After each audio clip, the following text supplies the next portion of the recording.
know, Michael. I'm like, just that one-liners. That much? He's a total comedian. It's a Monday, man. Well, it's a Monday. You know he did that, right? Right. Yeah. I'm phasing it out of him, though. He hangs out with me a lot, so it just is worse in the mornings, and the more he's here long, it phases out, but then the morning comes out strong, so we just got to fight it each and every day. Miracle mornings. Miracle mornings. I told you I wanted you to do some stand-up for us, but he said he was not I'd very be funny. fired. You would be fired.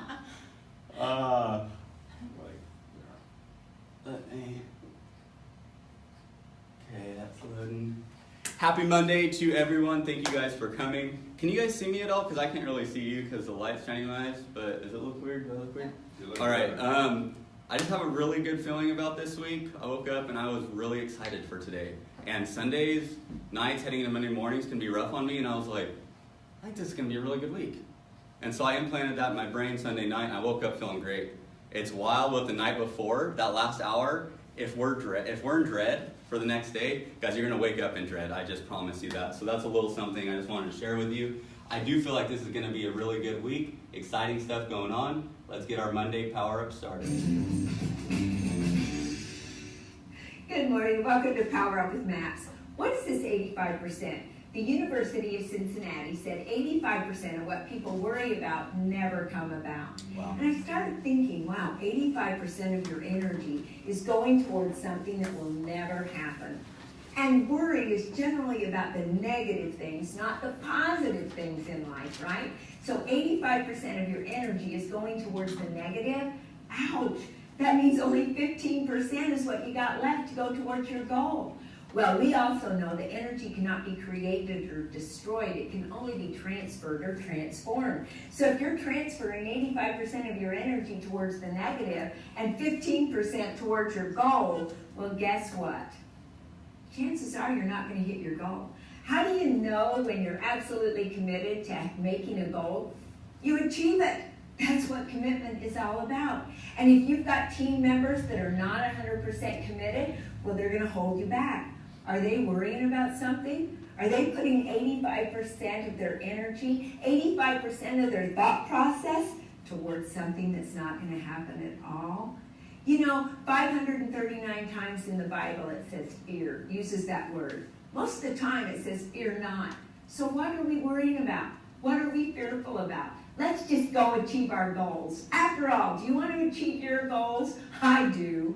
Do you? Thanks, Diana. I really actually like that one almost better than all the other ones because it's just talking about mindset, which you guys know I love talking about.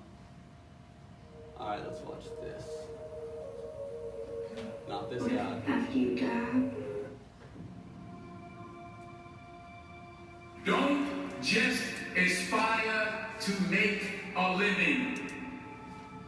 Aspire to make a difference.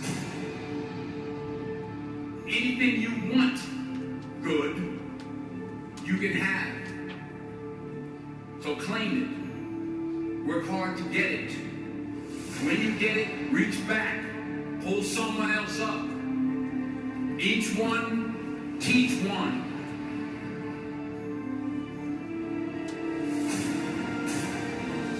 Just because you're doing a lot more doesn't mean you're getting a lot more done.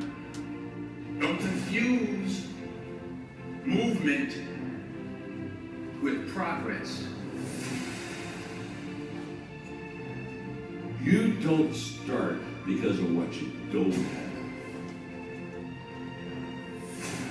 You don't start because you don't realize yet that the fruit of everything good in life begins with challenge.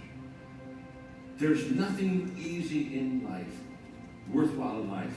Everything is uphill that's worthwhile. And it's not going to come to you, and it's not going to fall in your lap, and it's not going to be something that, oh my God, it just was so simple. It's always going to be difficult. The only way you're ever going to get to the other side of this journey is you have got to suffer to grow. To grow, you must suffer. most of this generation quits the second they get talked to. You did this wrong, or they get yelled at. It's so easy to be great nowadays because everybody else most people are weak. This is a softening generation. So if you have any mental toughness, any ability, you have any fraction of self-discipline, the ability to not want to do it but still do it. People have a hard thing to understand. I hate to run. And what makes me so crazy, it doesn't anymore, people, well, why do you run if you hate it? What are you talking about? I don't want to take showers and leave either. I hate that too. That's life, man. It wasn't until I changed that mentality that I became somebody. What do you do on the days when you're just not feeling it? What is this? It's an ad in the middle. On the days when you're just not feeling it?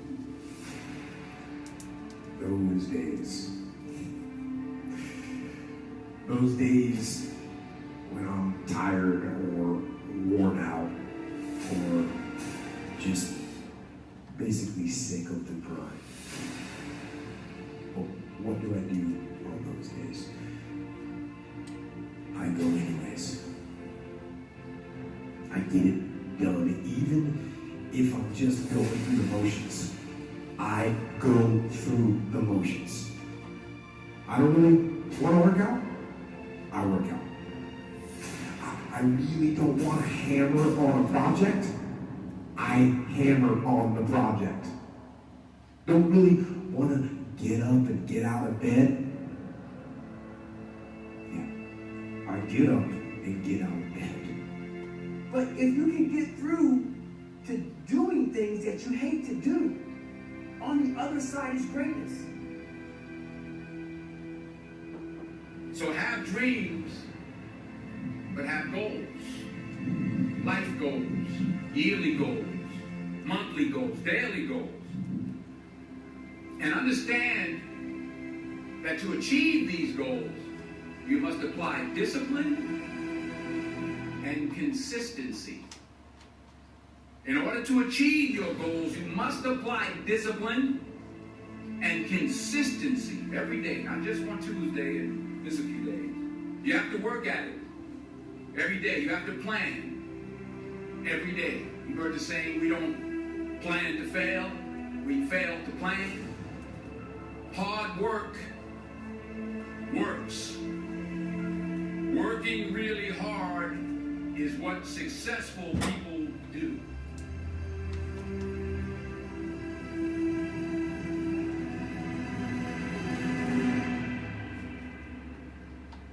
Do not listen to that little voice. Instead, go through the motions. Lift the weights, sprint the hill, work on the project, get out of bed. Now, as an overall rule, I do not like procrastination. You need to get things done.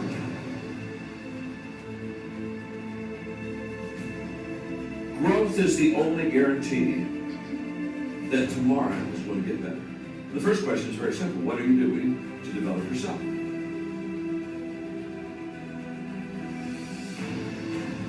99% of people today are assuming, just assuming, that somehow they'll get better. Very sad, folks. Very sad. Because let me tell you something about assumption. Assumption is a huge disappointment in life. You show me a person that assumes, and I'll show you a person that almost daily is disappointed.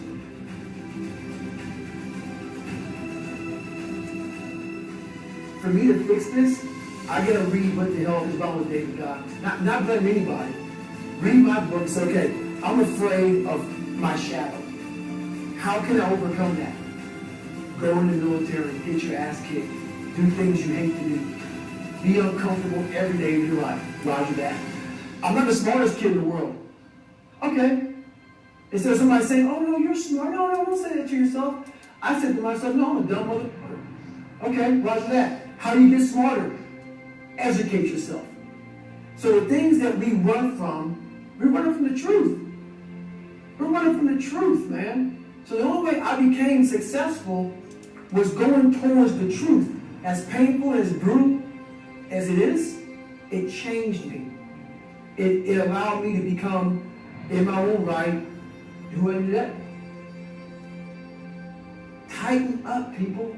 It's okay. Trust me. It's okay. You might be called nigger one day. It's okay.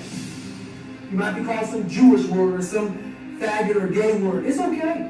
Don't call you that. What are you going to do now? They don't own your life. How are you going to control that now? How are you going to flip it upside down and say, roger that, now I'm going to harness this shit, and you'll read about me years from now? How? That's the question. How are you going to do that?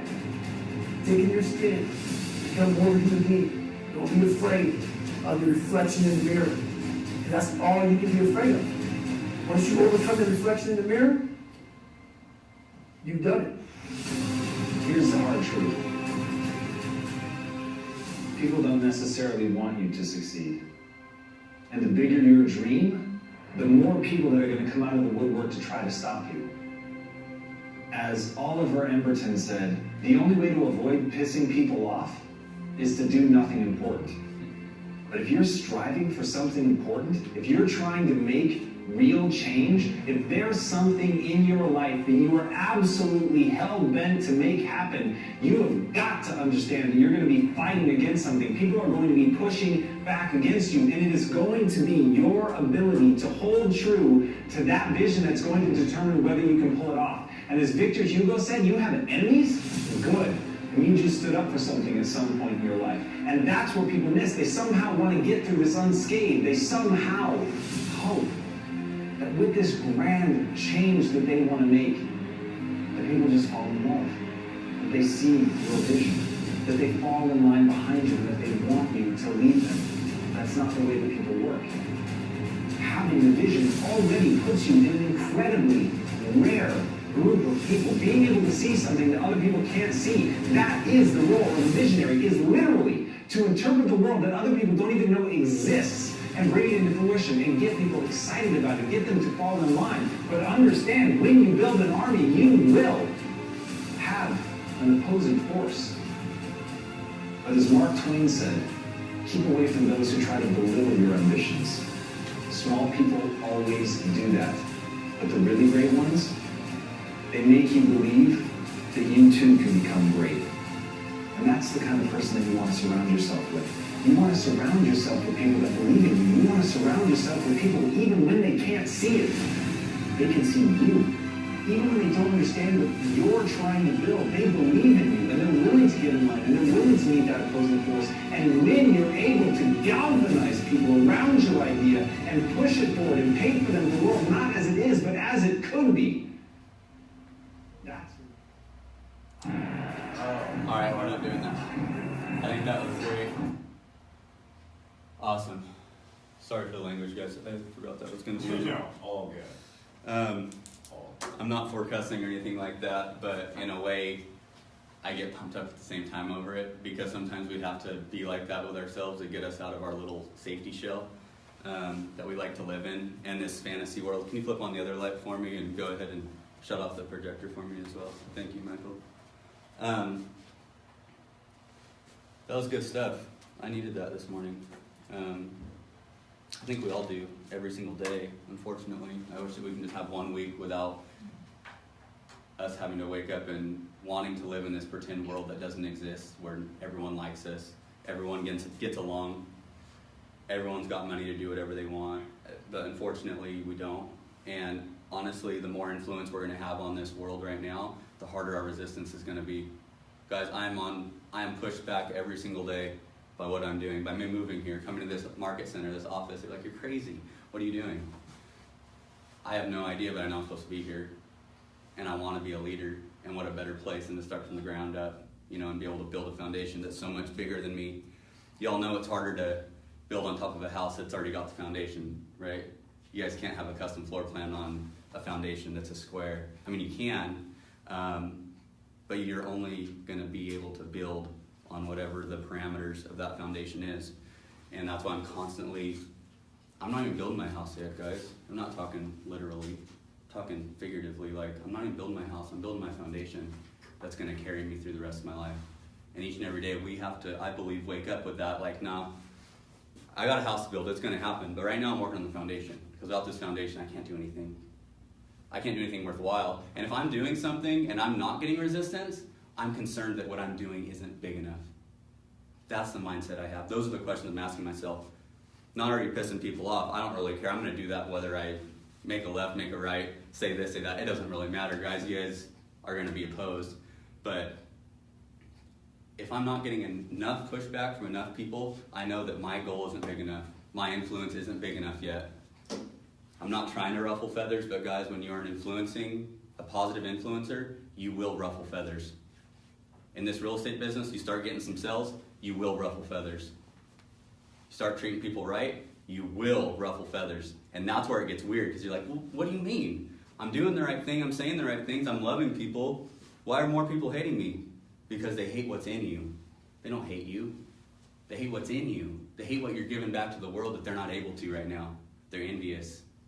And guys, that wrecks so many people in this society right now. It wrecks more people than anything else. Everyone's so busy looking to the left and to the right. If we set our standards on what this agent's doing or what this person's doing in life, even outside of real estate, what they're doing, we've already lost. Our sight needs to be on things above, because our left and our right, those aren't our standards. Our standards is perfection, and it's above us.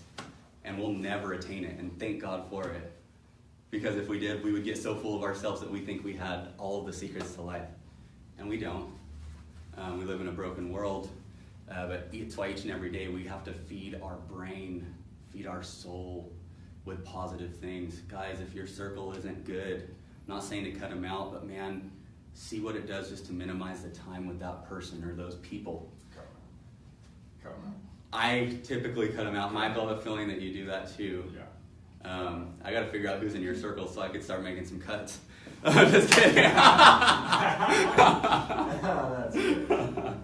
Just kidding. Well, guys, we're feeding our brains each and every day. The garbage we're watching on TV or listening to on the radio, you don't have to cut it all out, but man, if you guys can minimize it, do that.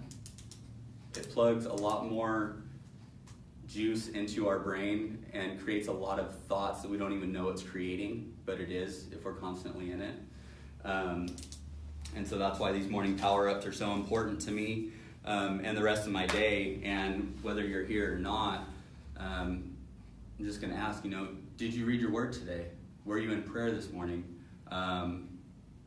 Did you do something this morning for no one else but yourself? I don't mean that in a selfish way, but are you taking care of yourself? Are you taking care of your mind? Are you feeding your mind? Are you feeding your heart? Are you giving yourself affirmations? Telling yourself that you're loved and you're going to make an influence in this world, and there will be people that come against me, but I will be bigger and better than that. Those are the things that you need to feed yourself in that first hour, first couple hours of the day, whatever it is. Did you go to the gym this morning? Did you work out? Do you have it on your schedule? Those are the types of questions that we ask. When we get lost in those questions, we're getting lost in our goals. And guys, that's a great place to get lost in, because no matter what, when you're feeding that, you're going to be better than what you were before. Better than what you were yesterday. That's why the power of not statements but questions are so important. What are you asking yourself today? What are you expecting of yourself today? Do you guys know that when you walk in expectation, it just seems like more things happen that you're expecting when you walk in expectation? Some of the words that I'm reading right now, it's like it's the book of James, and he's saying, like, you guys can have all the wisdom in the world, but you have to ask me for it. I prayed for this morning, just give me wisdom, Lord. There's things this week, there's circumstances, situations that I can't control, and I don't have the knowledge to answer it or to have all the right answers, but Lord, give me the wisdom. And let me tell you, that's a scary prayer. I'll tell you why, because being wise isn't fun. It's actually a heavy burden to bear. But I believe as influencers in this world, we have to ask for it on a daily basis. Daily basis, guys. And it's just something that's been big on my mind because I'm living in a world that's just so negative, and yet I'm carrying out this positivity and it gets heavy. And I'm just like, Lord, give me the wisdom because I ain't got it. I encourage you guys to do the same. Is there any ahas? First out of the Power Up, Diana Kokoska. She said something that really stuck out to me, but I want you guys to go ahead and give me some feedback. The 85% of Yeah. what are you giving out to the world? You know. 85% of things that you're worrying about won't actually happen. Yeah. Isn't that true though?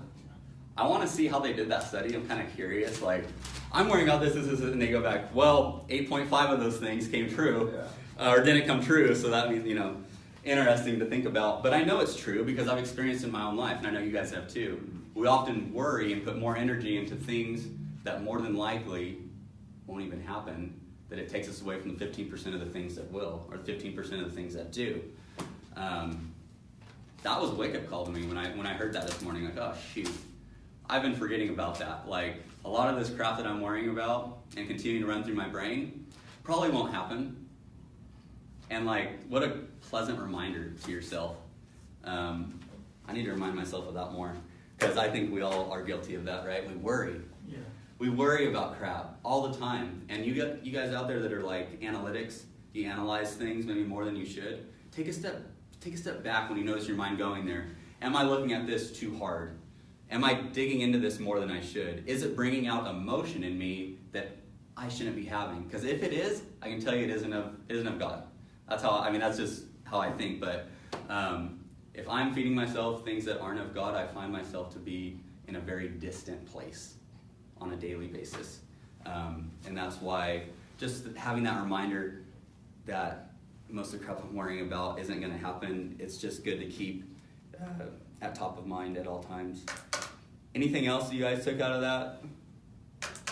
Anything positive? That's mostly, that was the one thing I wrote down for it. I wrote down a few things for that second video that we'll go over right now.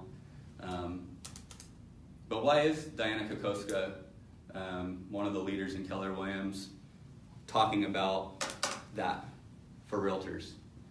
Are we not the most guilty of staying up at night and worrying about crap? Yeah. We are. Sales, yeah. Just sales in general. Yeah, we do, and we are. A pleasant thing that I kept in my mind when things were going hard in deals is like, I only have the ability and the control to do so much. I can only do so much. Guys, you guys know that we're only intermediaries between a buyer and a seller, or between this property and our client. Like, we're only middlemen, guys. We can only do so much. And sometimes I think that we like to put ourselves in a position thinking that we have the power and the control to control everything in a deal. And that's a lie. And we feed into that lie sometimes. And when we feed into that lie is when we catch ourselves staying up awake at night about things that we have no power to control. So just be mindful of that. If you're really in a deep hole, you're like, oh, I can't get out of my head, like I'm worried about this. Take a step back, take a deep breath, spend a few minutes with yourself, and remind yourself, I'm not God. I don't have the ability to control everything around me, but what I can control is myself and my mind, and the ability to give that peace to my client. That's our only job. Peace of mind, guys. There is no dollar amount that can come close to what peace of mind does in a life. And when it does that to your life, it does it in your business. When it does it in your business, it feeds your clients. Peace of mind, so important. Something I thought was really cool, Denzel said, reach one, teach one. Yeah. There ain't a million people in this room right now, but while I was sitting right there, Lord, give me the words that these three need to hear right now. Like that was my prayer. And what if we just spent that second before we went into a meeting? Give me the words that I need, the heart that I need, and speak for me the words that need to be said for my clients right now. And then we went into our appointment. Do you guys think that would do something? It would. But a lot of times we're freaking out, we're running around like, I would get sweaty before my appointments because I'm just like walking around, I have a hard time, I just walk, pace. Man, what would have done for that appointment? Because you guys are carrying in that anxiety into that house. You're carrying in all those things then you try to cover it up. And guys, real ones, your good clients are going to see right through it. and be like, man, this guy's freaking out. Which, if you guys have a smile on and you know they can see that you're doing it for the best of them, I call it a pity sale. They might give you the pity sale. Dude, this dude's freaking out. He must like really care for me or something. It's okay to be like that. But really try to find your zen, your peace before you go into that appointment, before you show that house. Find that peace yourself, and it's going to radiate louder than any words you're going to say. So find that. It's so important. I have to do that all the time. All the time. So reach one, teach one. I thought that was really cool. Second one, first off, is there anyone else here that got something else good out of that Denzel? I like listening to Denzel. Yeah, he's the man. Great voice. You know what I mean? Yeah, just got it going on. They were talking about a thing, and one of my favorite Denzel things, he was talking about, minute by minute, hour by hour, day by day, plan something. And I was reading a thing this morning. It was first time Bill Gates and Warren Buffett ever had dinner together. And Bill Gates' mom was cooking dinner. And Bill Gates' mom asked both of them, what has led you to both, at the time, being the two richest men in the world, to your success? And they both simultaneously, one word, they said focused.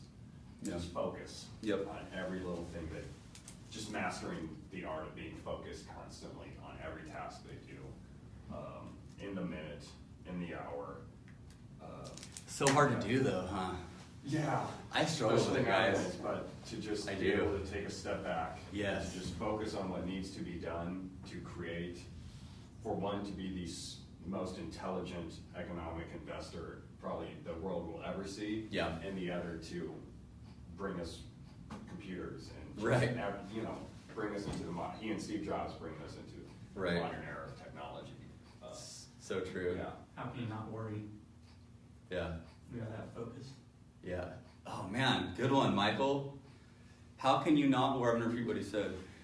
How can you not worry? Or it's hard to worry when you're focused. Yeah. That's another way of saying it. But yeah, how can you not worry? Worrying and being stressed. My dad tells me he was a fundraiser like 20 years ago. He met the head surgeon. I think it was at one of the hospitals in town. Met with the surgeon. He's saving lives or losing lives every single day. He says, "God, isn't that a stressful job?" And the surgeon says back to him, "No, it's not. Because if I was stressed, that means I don't know what I'm doing." Yeah. So yeah. So anytime I hear someone, "Man, I'm stressed. I'm this or that," take a step back. Yeah. Don't sound too weak. Yeah. You understand this. You know what you're doing. Yeah. Execute the game plan. And so anytime I hear the word, we get stressed out and stuff, we can't control it. Right. Just outside of work, life in general. Yeah. Take a step back, control what you can control and what you can't control. Then there's no worry to even think twice about it. Every time I found myself stuck in my head, it's because I'm worrying about things I have no control over. Yeah. Like, I laugh because, I forget that on an hour. I could be juiced up right now, and in an hour I might be thinking about something like, we don't have control over most of the crap that we're worrying about anyway. So why do we do it? Because we're human. Don't beat yourself up over it too, because sometimes I get so hard on myself, like, man, I don't want to be sad, or I don't want to be, and then I start beating myself up, and then I turn into the victim. Guys, being a victim, that's the harshest mindset for growth. You can't grow when you're a victim, guys. When you're constantly a victim, you blame others. You can't take accountability for yourself, and you blame all your problems on everyone else, when all we need to do is look in the mirror and address what it is. Facing the truth, it's hard. It's hard for me on a daily basis. It's been hard for me throughout my life. The last couple of years, and more specifically the last year, has really made me take a look in the mirror, and it's been one of the hardest things for me. But man, now that I'm facing this stuff, I'm getting lighter. Like, I can feel like these worries and these burdens, like I'm just like letting them roll off my back, because I have a freedom now that I didn't have before. And I'm facing things that I didn't want to face, but I had to, for the growth of myself, my business, my family, my loved ones. It's a hard thing to do. And in real estate, we're such talkers. We have a hard time facing some of the truth. So I thought that was a big deal. Don't confuse movement with progress. Sometimes we get so busy that we don't realize that we're not even being productive. We're just being busy. Being busy is a good thing when we're intentional. Because when we're intentional on our busyness, we're probably being productive. But if we're not intentional and we're just moving to move and talking to talk and running here and there, just run here and there, it just be intentional with whatever you're doing. And you will put weight of good on things that normally wouldn't. If you're intentional when you go to a grocery store, you can lighten up 2 to 3 people's day just with who you're walking by, the energy you're putting off, and your cashier. Like, what does it do when you ask them, how are you doing today? Simple stuff, guys. It's these little things that make the difference. It's the littlest, smallest things. And just being mindful of those and being intentional with those, it just has it happen more often when we're intentional about things. It's so easy to be great nowadays. Everyone's mindset is weak. So true. This generation's soft. Generation's soft, man. Y'all getting offended over everything. Like, Charmin. get over yourself. Charmin. Charmin soft. Line ever. Bro, soft as Charmin. Oh man, it's so true though. Guys, y'all realize if we are on our minds on a day-to-day basis, we're going to be so much more powerful than all those around us just because of how weak their mindset is? It's like, to me, it's like, sweet. That's why at the age I am, I've been able to accomplish all that I did because everyone's mindset's so weak.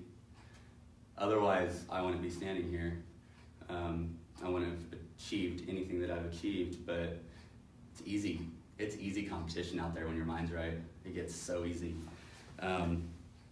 The discipline of getting our mind right is the hardest part, but that's why when you do it, you achieve things that no one else really is. Have dreams, but also have goals.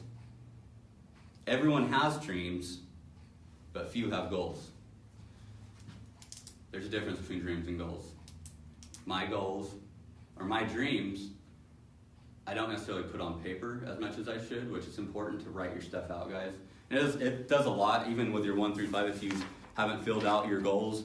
To write your goals out, and like for me, like I'm praying over it. Like, Lord, have your way with this.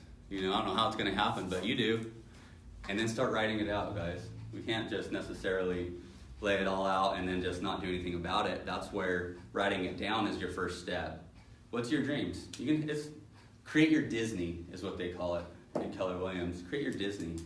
I had a create your Disney moment with this office, and I wrote it down, and it's in my office. And I remind myself, like, we're not there yet. I don't know how we're going to get there, but that's my dream. Now, what does that goal look like for this year? And I break it down.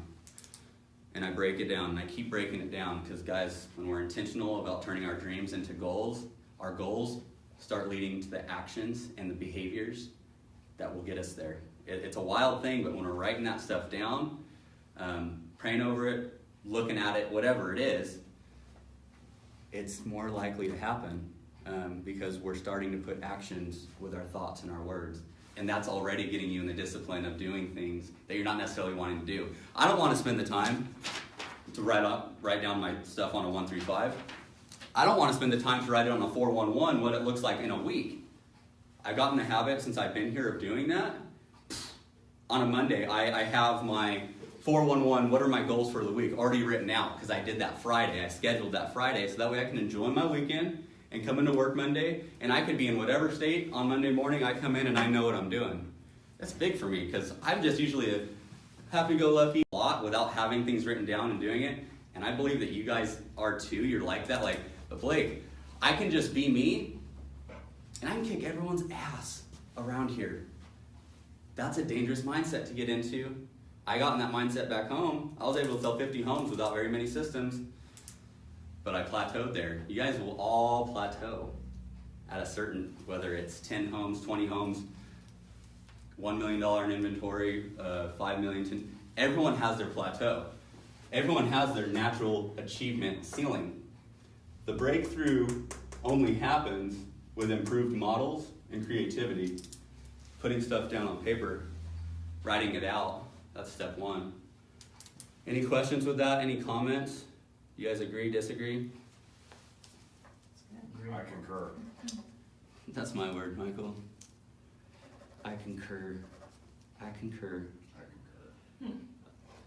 All right, guys. A few bold laws. If you could each just say one for me, if you guys want. Just something that you guys look at and you see. You want to look at that right there? Michael, do you have I one? have it, don't worry. I have a folder. You do? Okay, cool. Let's just look over our bold laws for a sec. And guys, these are like affirmations in a way too, which affirmations could be slightly different. Typically, you apply affirmations to yourself. I'm going to do big things today. I'm going to overcome my limiting beliefs. Those are affirmations. These bold laws are helping you get to whatever affirmation you're going to get to. So one of the Michaels, if you want to start it off for me, that would be great. Fear or faith, you choose. Love it. Fear or faith, you choose. What does that mean to you, Mike? The biggest enemy you will ever face in your life is the one in between your ears. So, Yep. Yeah, the one in your head. So, you can choose to not make a phone call. You can choose, I can't talk to this client, or you can have faith in yourself, faith in the people you work with, faith. Yep. Have faith, Jim Carrey says, don't have hope, have faith, because hope walks through the fire while faith leaps over it. Yeah. That's one of my favorite quotes. That's cool. Yeah. That is really, really cool. Faith or fear? We choose it more times in a day than we like to admit. Sometimes we stay away from activities because of fear. I know I do, at least. So just ask yourself that question. Fear or faith? Fear or faith? Anytime you're going to do something you don't really want to do, fear or faith? Which one are you going to feed? Because when you're not feeding one, you're usually feeding the other. There is no in between there. That's why I love that one so much. Thank you, Michael. Welcome. Michael squared? Come from contribution. Yeah, that's the best, guys, isn't it? I mean, it's just the easiest way to think. Come from contribution. If someone's giving you an attitude, come from contribution. Kill them with kindness, like Selena Gomez says. If my wife's watching it, she's gonna laugh because she knows I have that on one of my playlists, and she always shakes her head at me. It's okay to laugh at yourself too. Laughing's got me through many a times. But yeah, what does come from contribution mean to you? I'm trying to figure out who Selena Gomez is. Oh man, I'm proud of you, dude. Really? You're not on TV or anything at all. That's great. Wow. Look it up, dude. Great song. Yeah. Well, no, I think it's just real estate in general. That's Yep. what I want to, I just want to contribute. Yep. And that's what we were talking about, Providing value at no cost. right? When you guys do that, you'll have more clients than you ever will in your life. So true. Thank you, Mike. Anything else you can think of with that? Let's see. What does that look like for you today? Can you think of today how you can come from contribution for maybe one of your clients or a few of your people in your database? Or Follow up. wow. Ding, ding, ding. Gold star. You just got a gold star. Follow up, guys.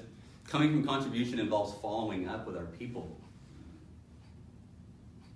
It's a pretty heavy thought, right? Because we don't think of it like that, but I'm so glad, it's so true. When we're following up with our people, we're showing them that we care. Not only about the business, that should be secondary.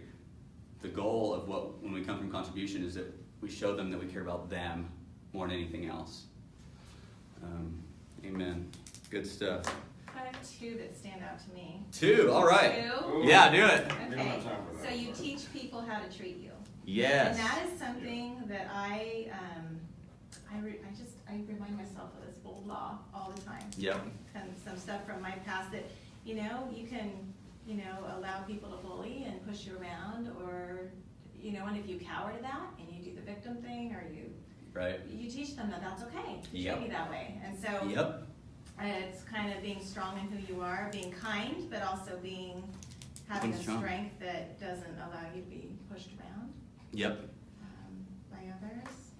That's a great one. And then logic makes you think, emotions make you act. I had one of these situations last night where part of me wanted to react to something, And I just had to tell myself, you know what? Breathe, think about this, take this thought captive. It's probably not real. Right. You know?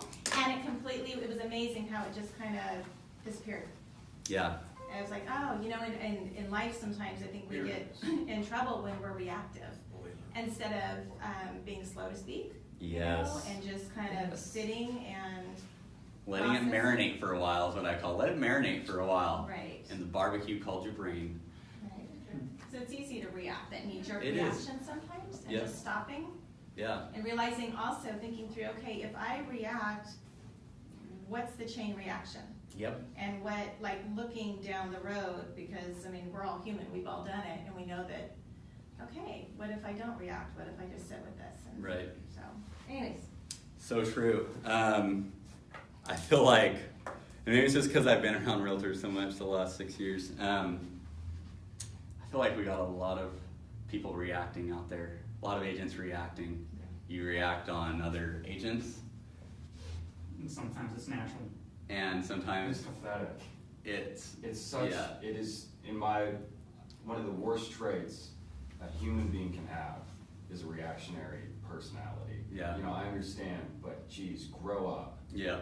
And this is coming from a 21-year-old. Yeah. Who should be caught in the moment at all dang times. Right. People who just grow up. Yes. Like reactionary behavior is a childish behavior. It's what children do. Grow up. Yes. Yeah. Preach it, Michael. I agree, man. That's what I'm here for. Just ask yourself, is it worth it? Yeah, is it worth it? And you guys know that when you're not reactionary and you're actually the exact opposite, that we're preaching? Do you guys know that sometimes being silent is a lot louder than talking? The last person to speak in a room. Yes. Yeah, listen the most. Yes. Yes. Yes. It's true. It is so true. And when we're doing that, even, you guys know sometimes clients get upset at us, even though they love us, they get upset. Yeah. When we don't react to what they say, and we give them a moment to think about what they've said, and then we react in a positive, lighthearted manner, you guys know that we are teaching them how to treat us. Because we're gonna make them think, next time they come at us sideways in something that we have no power and control over, I'm not gonna do that to him, or I'm not gonna do that to her, because she makes too much sense when she comes back to me. She makes too much dang sense, and I gotta slow my roll. When we do that with other people, we're teaching them how to teach us and how to teach others, which is, guys, that's gold. That's more than just business. That's like life stuff. And because we're involved in real estate in very intense situations, and some clients haven't been under the kind of pressure that they are in a real estate transaction, some of them for their whole life, some of them for the last year, whatever, it doesn't matter. They're in a very intense, stressful situation. So how we respond to them, we're teaching them and showing them how to act and how to be. We're a lot more than realtors, guys. You guys know that we wear like 12 different hats. Different times of transaction, we're being their therapist. Other times we're being their dad, their mom. There's lots of different hats that we wear, but what a blessing that we get to handle all those things and be a teacher. We get to be a teacher. And when we look at that, like as a realtor, we're just teaching our clients what to do and how to do. Or we're just teaching them not how to do our job, but about the market. We're just being instructors of the marketplace. How do things go?